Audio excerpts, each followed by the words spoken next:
Bonjour à tous et à toutes, je suis Ameline Di Giulio, je suis consultante ayurvédique et coach de vie professionnelle et j'accompagne les femmes dans leur quête d'épanouissement dans tous les domaines de leur vie. Alors aujourd'hui, on va parler des 5 messages inconscients qui te pourrissent la vie. Donc la semaine dernière, on a déjà abordé un petit peu ce sujet avec le fait que ces fameux messages contraignants nous faisaient aller en mode de pilote automatique, c'est-à-dire que on n'était pas du tout au volant de notre vie et que c'était ces messages contraignants qui géraient pour nous nos comportements, en fait, nos réactions. Donc en fait, d'où ça vient tout ça? Ça vient de l'analyse transactionnelle dont le père fondateur est Eric Berne, et il a mis en évidence ces 5 messages inconscients qui sont automatiques et qui répondent à la question comment je peux faire pour être aimé. Voilà. Donc, dans l'enfance,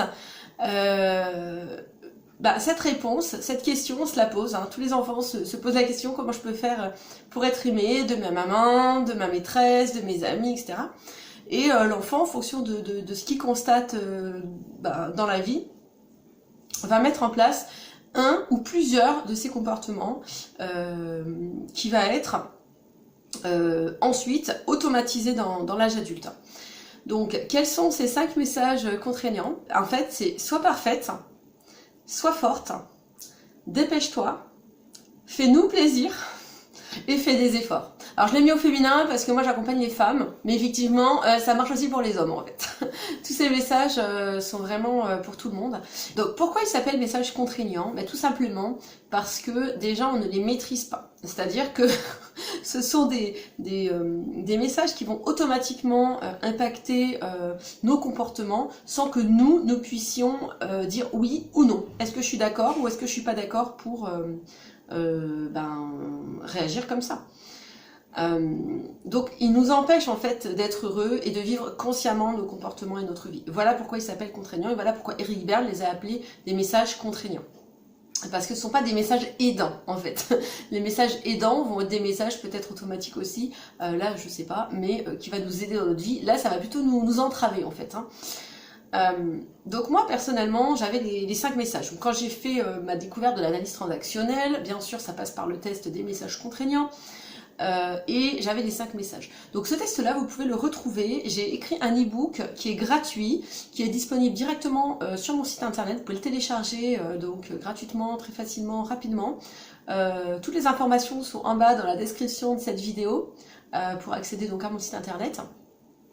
Et donc avec cet e-book qui est sur les messages contraignants et les solutions aussi potentielles à mettre en œuvre, il y a le test. Donc vous pouvez le faire, comme ça vous saurez tout de suite quel message vous contraigne au quotidien. Donc moi j'étais hyper stressée tout le temps. En fait je voulais tout le temps être parfaite. J'avais cette attention aux détails. C'était vraiment très important pour moi. La perfection dans tous les domaines de ma vie, c'était un peu le résumé.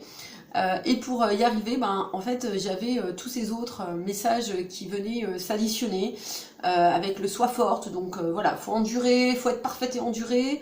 Le dépêche-toi, vite, faire plein d'activités parce que il faut pas glander, il faut pas perdre de temps. Chaque minute compte. Voilà, le temps c'est de l'argent. Ce genre de slogan en fait, c'est vraiment les dépêche-toi, ça voilà. Le fais-nous plaisir, alors là, typiquement, en fait, le fais-nous plaisir, il vient, tu vois, quand on dit aux petites filles, parce que les filles l'ont plus que les garçons, et en fait, on leur dit, bah non, mais il faut aller chez mamie, ça lui fera plaisir. Non, mais j'ai pas envie. Mais si, parce que ça va lui faire plaisir. Alors qu'un petit garçon, on va pas lui dire ça. On lui dit, non, mais t'y vas, c'est tout, point. Et en fait, du coup, il va pas forcément développer le fait plaisir que les petites filles vont développer quand on leur donne ces messages-là. Et ensuite j'avais le fait des efforts, donc vas-y, creuse dans le dur pour être parfaite, pour faire plaisir, pour tout ça. En fait, ces messages contraignants sont des messages qui pour nous sont plutôt positifs à la base. C'est-à-dire qu'on croit vraiment, moi je croyais vraiment dur comme fer, enfin moi j'étais fière quoi. J'étais fière d'être dans le détail, d'être parfaite. Les autres, ceux qui faisaient tout du à peu près, mais ils m'énervaient, mais je les trouvais nuls. Enfin, j'étais vraiment dans le jugement là pour le coup. J'étais hyper intolérante. Alors je me rendais pas forcément compte hein, que j'étais intolérante. C'est-à-dire que moi je me trouvais bien comme j'étais, je trouvais que c'était vraiment des qualités, des vertus, tout ça. J'avais vraiment cette impression que le fait de pas perdre mon temps, d'aller vite, c'était vraiment une qualité par rapport on va dire aux tortues, tu vois, les gens qui prennent leur temps, qui sont super cool et tout. Petite parenthèse, aujourd'hui je suis plutôt cool et je prends mon temps et voilà, et c'est plutôt chouette quoi. Parce que j'ai appris à me calmer, à dire non mais en fait ça sert à rien de courir, vaut mieux aller doucement et sûrement que de courir partout, de s'essouffler, de perdre son énergie. Mais bon, ça, il y a eu du chemin de parcouru, donc vous allez y arriver aussi, ça je ne m'inquiète pas. Mais voilà, c'est pour vous expliquer un petit peu que avant, j'avais besoin d'être irréprochable, j'avais besoin de pas perdre de temps, de prendre sur moi. Je voulais pas dire que j'étais faible. Et les faibles, ils m'énervaient vraiment beaucoup. Les gens qui pensaient à eux, qui partaient trop tôt du travail, ils n'avaient pas d'enfants, mais ils partaient tôt, quoi. Hein. Ils n'avaient même pas l'excuse de la crèche, ça là. Voilà, ils m'agaçaient.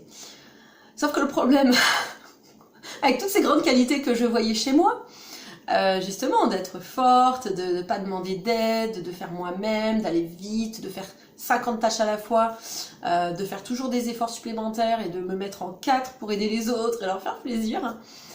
Mais en fait, je nourrissais du ressentiment. Donc, en fait, je leur en voulais, je les trouvais ingrats, je dis ça va, attends, moi, avec tout ce que j'ai fait pour elle, tout ce que j'ai fait pour lui, voilà, il fait rien pour moi, je suis malade, il m'appelle pas, bref.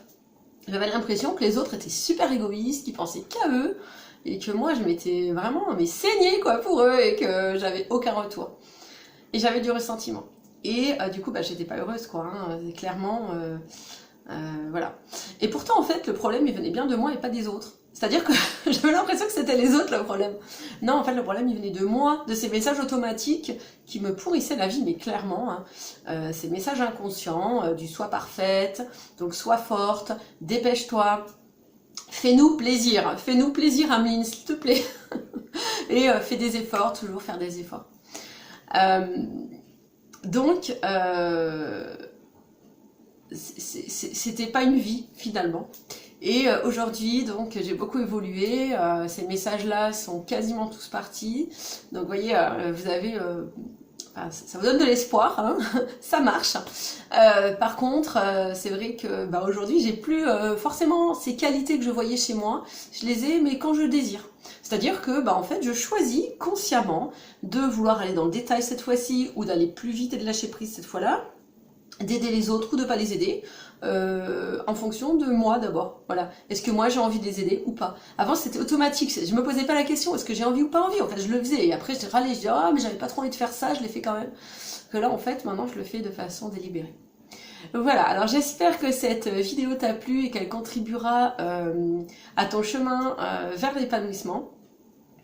N'oublie pas donc de télécharger mon e-book Dis non à la femme parfaite, révèle-toi, directement sur mon site internet. Donc il y a les infos en bas dans la description. Si tu as besoin d'aide, je suis là. Tu peux prendre un entretien sans engagement avec moi pour discuter un peu de tes objectifs de vie, de ta motivation et puis de voir un petit peu ce qu'on pourrait faire ensemble ou pas, si je peux t'aider ou pas. Donc s'il y a des thèmes que tu souhaites aborder, n'hésite pas à les mettre soit en commentaire, soit sinon directement sur mon site internet, il y a une petite case boîte à idées, donc là voilà tu peux y aller. Et si tu as aimé cette vidéo, je t'invite à cliquer sur le petit pouce, voilà j'aime, et à t'abonner à ma chaîne, comme ça tu pourras recevoir toutes les vidéos dès que je les poste. Donc je te souhaite une très très belle journée, une très très belle soirée, et à très très bientôt. Voilà, la semaine prochaine, au revoir.